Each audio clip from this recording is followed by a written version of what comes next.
desejado de todas as nações. Capítulo 41. A crise na Galileia. Este capítulo se baseia em João, capítulo 6, versos 22 a 71.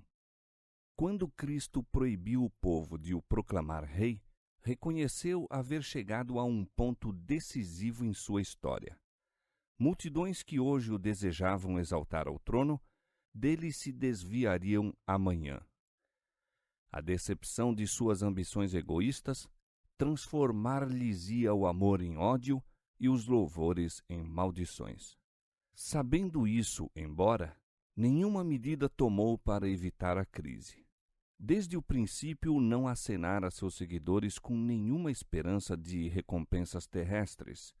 A um que viera desejando ser seu discípulo, dissera: As raposas têm covis e as aves do céu têm ninhos, mas o Filho do Homem não tem onde reclinar a cabeça. Marcos capítulo 8, verso 20. Se os homens pudessem haver obtido Cristo e o mundo, multidões lhe haveriam oferecido seu apoio. Tal serviço, porém, não poderia ele aceitar. Dos que agora se achavam ligados a ele, muitos havia que tinham sido atraídos pela esperança de um reino terrestre. Estes deveriam ser desenganados. O ensino profundamente espiritual no milagre dos pães não fora compreendido. Deveria ser tornado claro, e essa nova revelação traria consigo mais rigorosa prova. O milagre dos pães foi divulgado por toda parte e no dia seguinte, bem cedo, o povo afluía a Betsaida para ver a Jesus. Vinham em grande número por terra e por mar.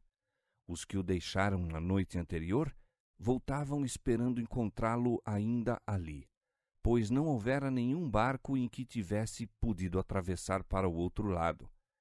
Suas buscas, porém, foram infrutíferas e muitos regressaram a Cafarnaum buscando-o sempre.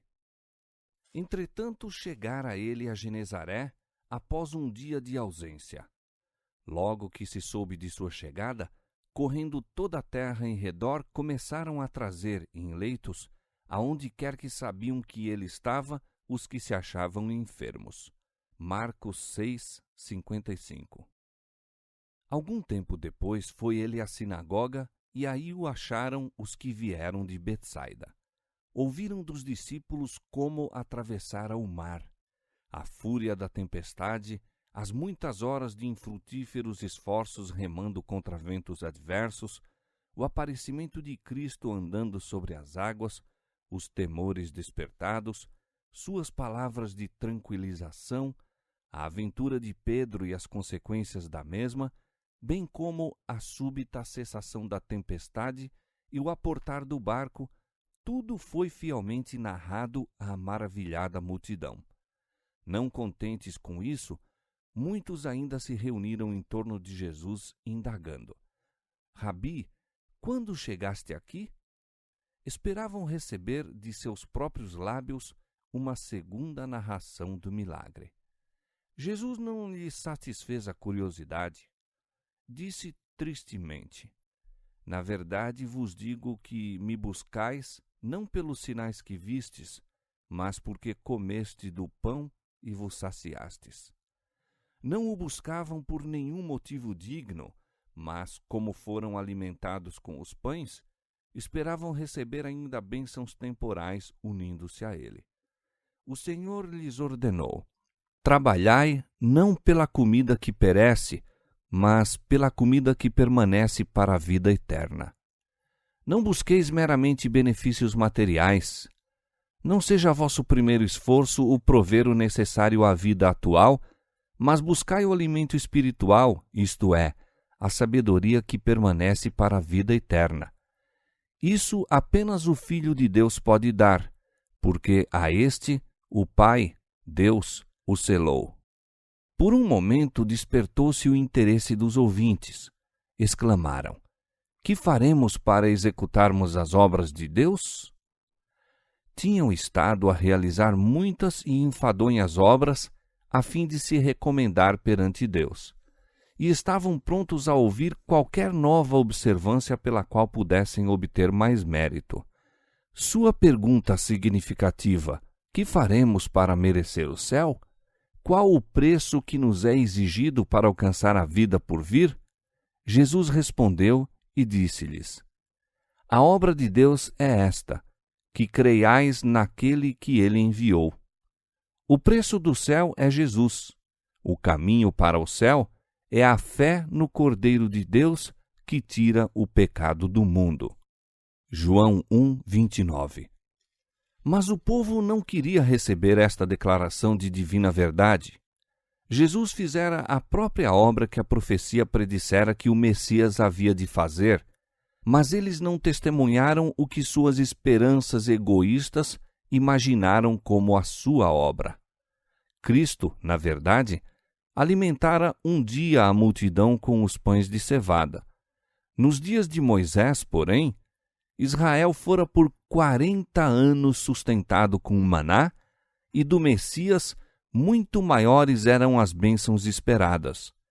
Seus corações descontentes indagavam por que, se Jesus podia realizar tão assombrosas obras como as que tinham presenciado, não podia dar saúde, força e riqueza a todo o seu povo, libertá-lo de seus opressores e exaltá-lo ao poder e à honra.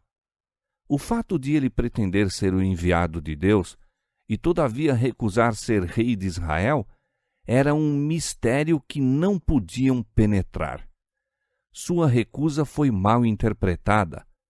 Muitos concluíram que não ousava afirmar seus direitos porque ele próprio duvidava do divino caráter de sua missão. Abriram assim o coração à incredulidade, e a semente que Satanás lançara deu fruto segundo sua espécie em mal entendido e deserção. Então, meio zombeteiramente, um rabi perguntou: Que sinal, pois, fazes tu para que o vejamos e creiamos em ti? Que operas tu? Nossos pais comeram o maná no deserto, como está escrito: deu-lhes a comer o pão do céu.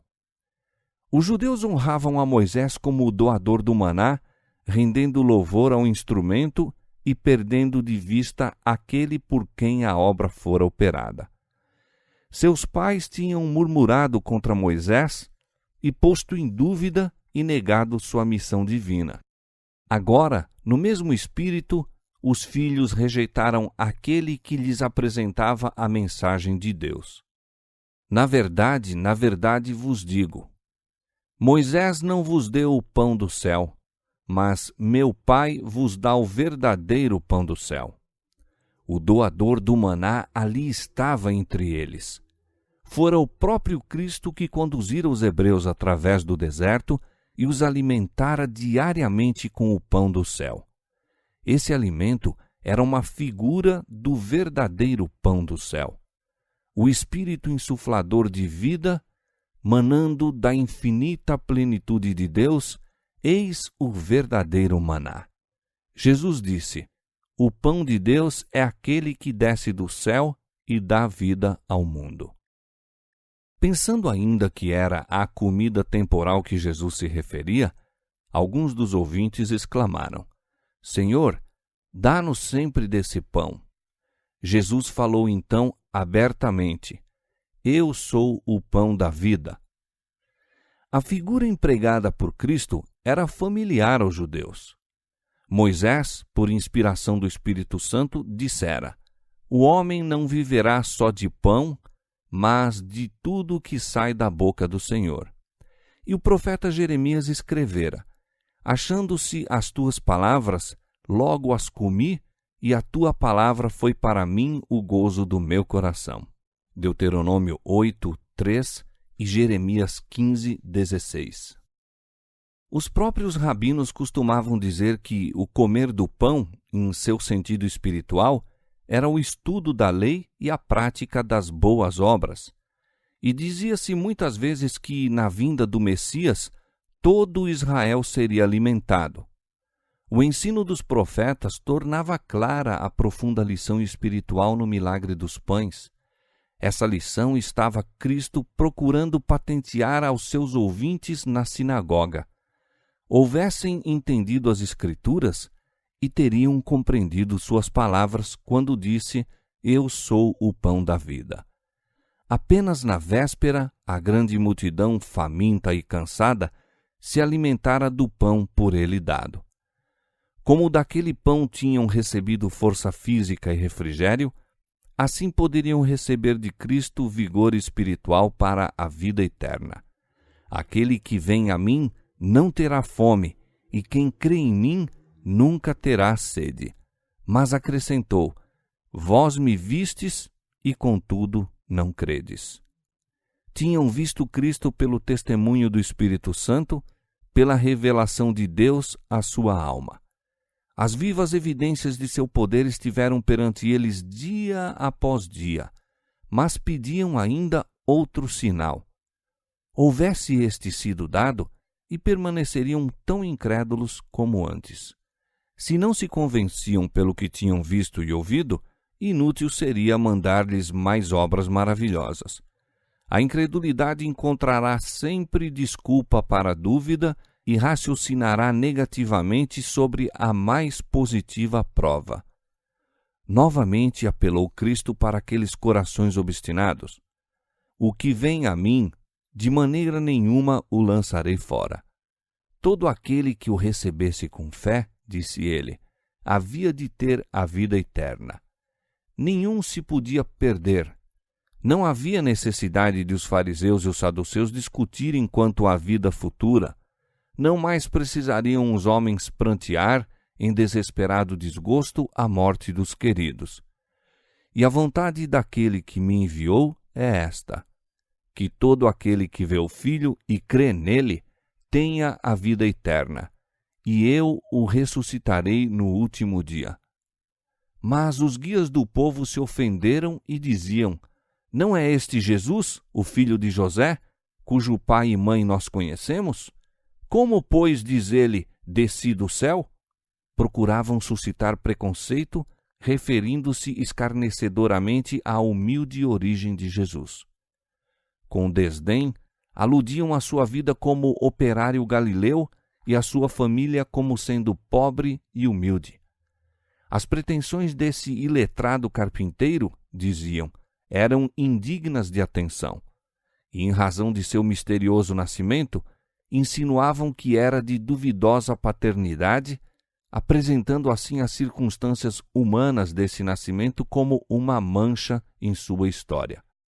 Jesus não tentava explicar o mistério de seu nascimento, não respondeu às perguntas quanto a ter descido do céu, como não dera resposta quanto à travessia que fizera do mar.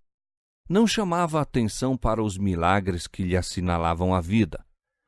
Tornara-se voluntariamente de nenhuma reputação e tomara sobre si a forma de servo. Suas palavras e ações, porém, revelavam-lhe o caráter. Todos cujo coração se abria à divina iluminação reconheceriam nele o unigênito do Pai, cheio de graça e de verdade. João 1,14. O preconceito dos fariseus ia mais fundo do que o pareciam indicar suas perguntas. Tinha suas raízes na perversidade do coração deles. Toda palavra ou ato de Jesus lhes despertava antagonismo, pois o espírito que nutriam não poderia encontrar nele nenhum eco. Ninguém pode vir a mim se o Pai que me enviou o não trouxer, e eu o ressuscitarei no último dia. Está escrito nos profetas, e serão todos ensinados por Deus. Portanto, todo aquele que do Pai ouviu e aprendeu, vem a mim. Ninguém virá jamais a Cristo, senão os que correspondem à atração do amor do Pai. Mas Deus está atraindo todos os corações para si, e unicamente os que lhe resistem os apelos se recusam vir a Cristo. Com as palavras, serão todos ensinados por Deus, Jesus referia-se à profecia de Isaías. E todos os seus filhos serão discípulos do Senhor, e a paz dos teus filhos será abundante. Isaías 54:13. Essa passagem aplicavam os judeus a si mesmos. Vangloriavam-se de que Deus era seu mestre. Mas Jesus mostrou quão vã era essa pretensão, pois disse: todo aquele que do Pai ouviu e aprendeu, vem a mim. Só por meio de Cristo podiam obter um conhecimento do Pai. A humanidade não resistiria à visão de sua glória. Os que tinham aprendido de Deus haviam estado escutando a voz de seu Filho e em Jesus de Nazaré reconheceriam aquele que, através da natureza e da revelação, dera a conhecer o Pai. Na verdade vos digo que aquele que crê em mim tem a vida eterna. Por intermédio do amado João, que escutou essas palavras, o Espírito Santo declarou às igrejas. E o testemunho é este, que Deus nos deu a vida eterna e esta vida está em seu Filho. Quem tem o Filho tem a vida. 1 João capítulo 5, versos 11 e 12. E Jesus disse: eu o ressuscitarei no último dia. Cristo tornou-se uma mesma carne conosco, a fim de nos podermos tornar um espírito com Ele. É em virtude dessa união que havemos de ressurgir do sepulcro, não somente como manifestação do poder de Cristo, mas porque, mediante a fé, sua vida se tornou nossa. Os que veem a Cristo em seu verdadeiro caráter e o recebem no coração, têm vida eterna. É por meio do Espírito que Cristo habita em nós, e o Espírito de Deus, recebido no coração pela fé, é o princípio da vida eterna. O povo chamara a atenção de Cristo para o maná que seus pais comeram no deserto, como se o proporcionar aquele alimento fosse um maior milagre do que o que fora realizado por Jesus. Mas ele mostra-lhes quão insignificante era aquele dom em comparação com as bênçãos que lhes viera conceder. O maná só podia manter a existência terrena, não impedia a aproximação da morte, nem garantia a imortalidade. Mas o pão do céu nutria a alma para a vida eterna. O Salvador disse: eu sou o pão da vida. Vossos pais comeram o maná no deserto e morreram. Este é o pão que desce do céu, para que o que dele comer não morra. Eu sou o pão vivo que desceu do céu. Se alguém comer deste pão, viverá para sempre. A esta figura acrescenta Cristo outra. Somente morrendo podia ele comunicar vida aos homens e, nas palavras que seguem, aponta sua morte como o meio de salvação. Diz ele: e o pão que eu der é a minha carne que eu darei pela vida do mundo. Os judeus estavam para celebrar a Páscoa em Jerusalém, em comemoração da noite da libertação de Israel, quando o anjo destruidor feriu os lares egípcios. No Cordeiro Pascual, Deus desejava que vissem o Cordeiro de Deus e, mediante o símbolo, recebessem aquele que se deu a si mesmo pela vida do mundo. Mas os judeus tinham chegado a dar toda a importância ao símbolo, enquanto passavam por alto sua significação. Não discerniam o corpo do Senhor. A mesma verdade simbolizada no serviço pascual foi ensinada nas palavras de Cristo, mas ficaram ainda por perceber. Então os rabinos exclamaram encolerizados: como nos pode dar este a sua carne a comer?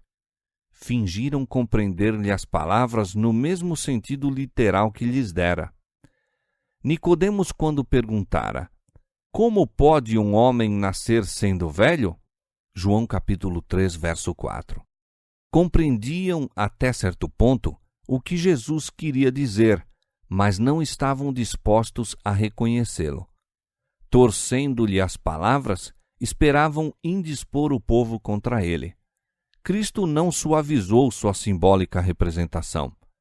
Reiterou a verdade em linguagem ainda mais vigorosa.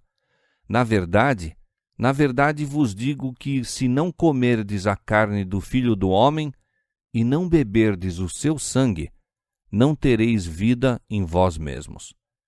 Quem come a minha carne e bebe o meu sangue tem a vida eterna, e eu o ressuscitarei no último dia.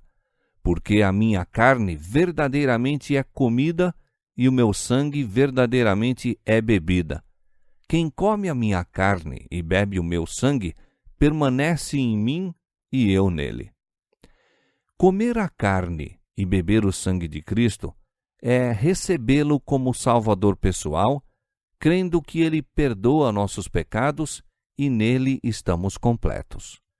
É contemplando o seu amor, detendo-nos sobre ele, sorvendo-o, que nos havemos de tornar participantes de sua natureza. O que a comida é para o corpo, deve ser Cristo para a alma. O alimento não nos aproveita se o não ingerirmos, a menos que se torne parte de nosso corpo. Da mesma maneira, Cristo fica sem valor para nós se o não conhecemos como Salvador pessoal. Um conhecimento teórico não nos fará bem nenhum. Precisamos alimentar-nos dele, recebê-lo no coração, de modo que sua vida se torne nossa vida. Seu amor, sua graça devem ser assimilados. Mesmo essas figuras, porém, deixaram de apresentar o privilégio da relação do crente para com Cristo. Jesus disse: assim como o Pai que vive me enviou, e eu vivo pelo Pai, assim quem de mim se alimenta, também viverá por mim. Como o Filho de Deus vivia pela fé no Pai, assim devemos nós viver pela fé em Cristo. Tão plenamente estava Cristo submetido à vontade de Deus, que unicamente o Pai aparecia em sua vida. Embora tentado em todos os pontos como nós, manteve-se diante do mundo imaculado do mal que o rodeava. Assim também nós devemos vencer como Cristo venceu. Sois seguidor de Cristo? Então, tudo quanto se acha escrito a respeito da vida espiritual está escrito para vós e pode ser alcançado mediante vossa união com Cristo. Esmorece o vosso zelo? Esfria o primeiro amor? Aceitai novamente o oferecido amor de Cristo, comei-lhe a carne, bebei-lhe o sangue, e vos tornareis um com o Pai e com o Filho. Os incrédulos judeus recusaram ver nas palavras do Salvador qualquer significação que não fosse a mais literal. Pela lei cerimonial, eram proibidos de provar sangue e deram agora à linguagem de Cristo o sentido de um sacrilégio, disputando entre si sobre suas expressões. Muitos, mesmo dos discípulos, disseram: duro é este discurso, quem o pode ouvir? O Salvador respondeu-lhes: isto vos escandaliza? Que seria, pois, se visseis subir o Filho do Homem para onde primeiro estava? O Espírito é o que vivifica, a carne para nada aproveita. As palavras que eu vos disse são Espírito e vida. A vida de Cristo, que dá vida ao mundo, acha-se em sua palavra. Era por sua palavra que Cristo curava a moléstia e expulsava os demônios. Por sua palavra acalmava o mar e ressuscitava os mortos. E o povo dava testemunho de que sua palavra tinha poder. Ele falava a palavra de Deus, como o fizera por intermédio de todos os profetas e instruidores do Velho Testamento. Toda a Bíblia é uma manifestação de Cristo, e o Salvador desejava fixar a fé de seus seguidores na palavra. Quando sua presença visível fosse retirada, a palavra devia ser sua fonte de poder. Como seu mestre, deviam viver de toda a palavra que sai da boca de Deus. Mateus capítulo 4, verso 4. Como a vida física se mantém pela comida, assim é a espiritual mantida pela palavra de Deus. E toda alma deve receber por si própria vida da palavra de Deus. Como temos de comer por nós mesmos a fim de receber nutrição, assim devemos receber a palavra por nós mesmos. Não a haveremos de obter simplesmente por meio de outra pessoa. Cumpre-nos estudar cuidadosamente a Bíblia, pedindo a Deus o auxílio do Espírito Santo para que possamos compreender a palavra. Devemos tomar um versículo e concentrar a mente na tarefa de averiguar o pensamento nele posto por Deus para nós. Convém demorar-se sobre esse pensamento até que nos apoderemos dele e saibamos o que diz o Senhor. Em suas promessas e advertências, Jesus se dirige a mim. Tanto amou Deus ao mundo que deu o seu Filho unigênito para que eu, crendo, não pereça, mas tenha a vida eterna. As experiências relatadas na Palavra de Deus devem ser minhas experiências. Oração e promessa, preceitos e advertências pertencem-me. Já estou crucificado com Cristo, não mais eu, mas Cristo vive em mim. E a vida que agora vivo na carne, vivo-a na fé do Filho de Deus, o qual me amou e se entregou a si mesmo por mim. Gálatas 2:20.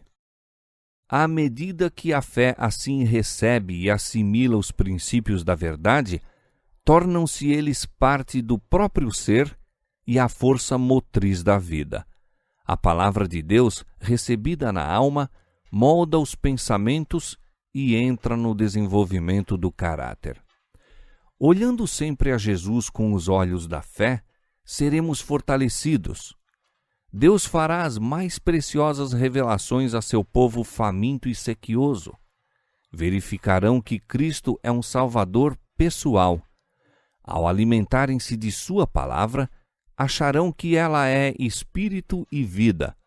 A palavra destrói a natureza carnal, terrena, e comunica nova vida em Cristo Jesus. O Espírito Santo vem ter com a alma como consolador. Pela transformadora influência de sua graça, a imagem de Deus se reproduz no discípulo. Torna-se uma nova criatura. O amor toma o lugar do ódio e o coração adquire a semelhança divina.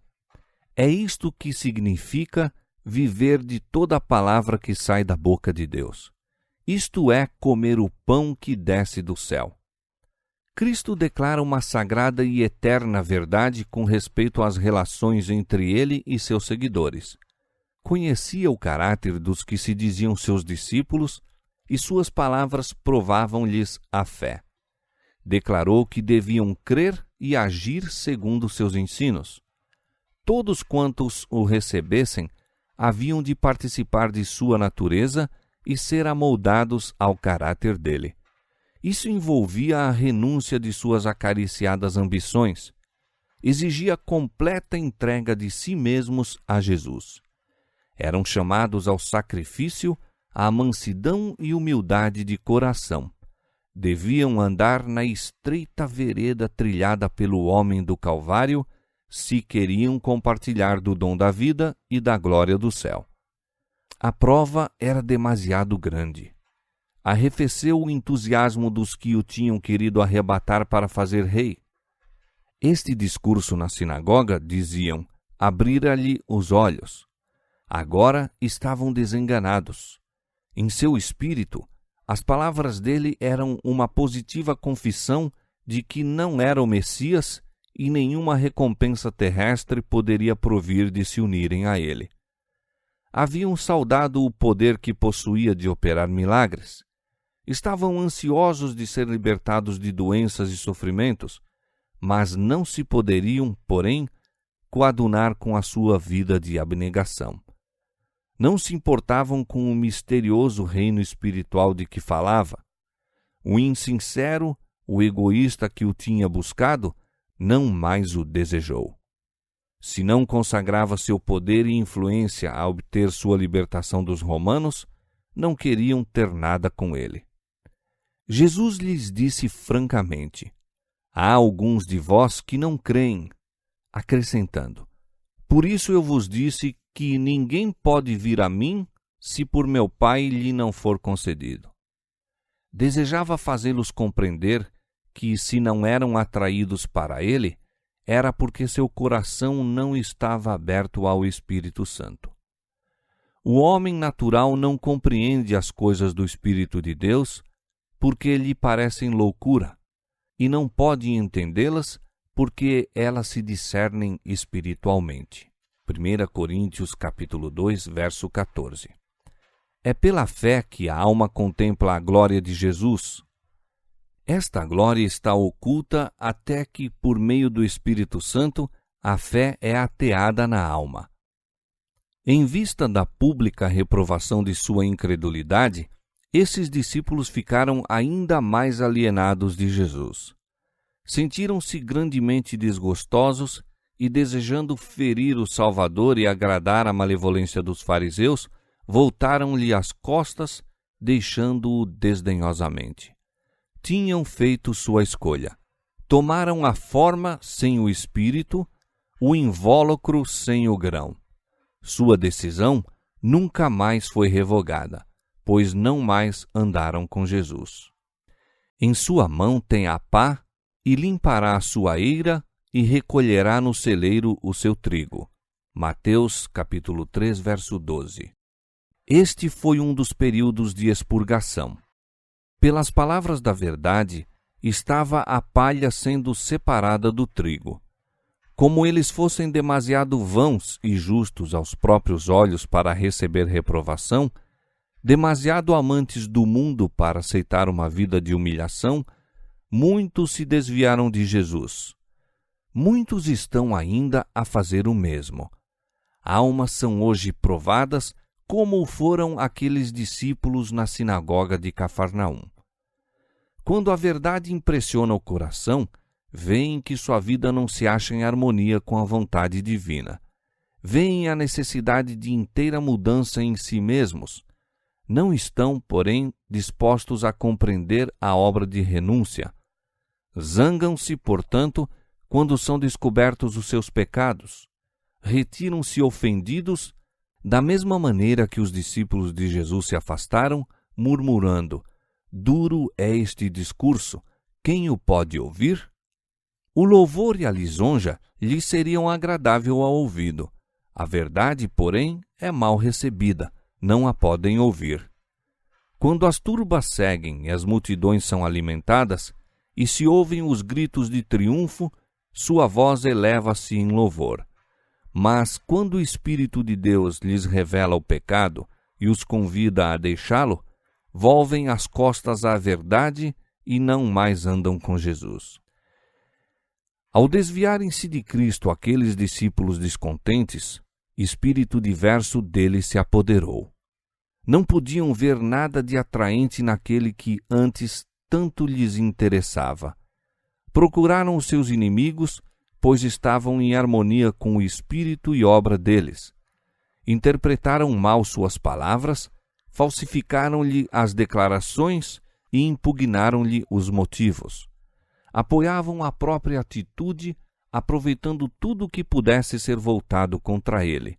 E tal indignação foi suscitada por essas falsas informações que sua vida ficou em perigo. De pronto, essas notícias se divulgaram que, segundo sua própria confissão, Jesus de Nazaré não era o Messias. E assim a corrente popular voltou-se contra ele na Galiléia, da mesma maneira que, no ano anterior, se voltara na Judéia. Ai de Israel! Rejeitaram seu Salvador porque anelavam um conquistador que lhes proporcionasse poder temporal. Queriam a comida que perece e não a que permanece para a vida eterna. Condoído, viu Jesus os que haviam sido seus discípulos afastarem-se dele, a vida e a luz dos homens. A consciência de que sua compaixão não era apreciada, nem seu amor reconhecido, de que sua misericórdia era desprezada e rejeitada sua salvação, enchia-o de inexprimível dor. Foram acontecimentos como esses que o tornaram um varão de dores experimentado nos trabalhos. Sem tentar opor-se aos que partiam, Jesus volveu-se para os 12 e disse: Quereis vós também retirar-vos? Pedro replicou: Senhor, para quem iremos nós? Tu tens as palavras da vida eterna, acrescentou. E nós temos crido e conhecido que tu és o Cristo, o Filho de Deus. Para quem iremos nós? Os mestres de Israel eram escravos do formalismo. Os fariseus e saduceus andavam em contínuas disputas. Deixar Jesus era cair entre discutidores obstinados de ritos e cerimônias e ambiciosos que buscavam a própria glória. Os discípulos haviam encontrado mais paz e alegria desde que tinham aceitado a Cristo do que em toda a sua vida anterior. Como voltariam para os que haviam desdenhado e perseguido o amigo dos pecadores? Por muito tempo aguardaram o Messias. Agora ele viera e não se podiam afastar de sua presença para ir àqueles que estavam procurando tirar-lhe a vida e os tinham perseguido por se tornarem seguidores seus. Para quem iremos nós? Não dos ensinos de Cristo, de suas lições de amor e misericórdia, para as trevas de incredulidade, a perversidade do mundo. Ao passo que o Salvador era abandonado por muitos que lhe haviam testemunhado as maravilhosas obras, Pedro exprimia a fé dos discípulos: Tu és o Cristo. O próprio pensamento de perder esta âncora de sua alma enchia-os de temor e pesar. Ser privado de um Salvador era andar flutuando em negro e tormentoso mar. Muitas das palavras e atos de Jesus parecem misteriosos a mentes finitas, mas cada palavra e ato seu tinha um definido propósito na obra de nossa redenção. Cada um era calculado a produzir seus próprios resultados. Se fôssemos capazes de entender-lhe os desígnios, todos pareceriam importantes, completos e em harmonia com sua missão. Conquanto não possamos compreender agora as obras e caminhos de Deus, é-nos possível discernir-lhe o grande amor, o qual se acha à base de todo o seu trato com os homens. Aquele que vive próximo a Jesus compreenderá muito do mistério da piedade, reconhecerá a misericórdia que dá a repreensão, que prova o caráter e traz à luz o desígnio do coração. Quando Jesus apresentou a probante verdade que deu lugar a tantos discípulos seus voltarem atrás, sabia qual o resultado de suas palavras. Tinha, porém, um desígnio misericordioso a cumprir. Previu que, na hora da tentação, cada um de seus amados discípulos seria rigorosamente provado.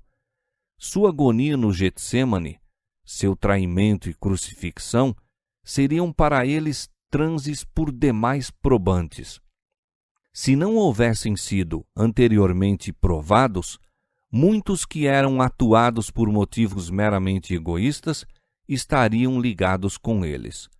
Quando seu senhor fosse condenado na sala do tribunal, quando a multidão que o saudara como rei o apulpasse e injuriasse, quando a escarnecedora turba clamasse: "Crucifica-o!", quando suas terrenas ambições fossem decepcionadas, esses interesseiros, renunciando à sua fidelidade a Jesus, teriam ocasionado aos discípulos mais acerba e opressiva dor, em acréscimo ao pesar e decepção sofridos com a ruína de suas mais caras esperanças.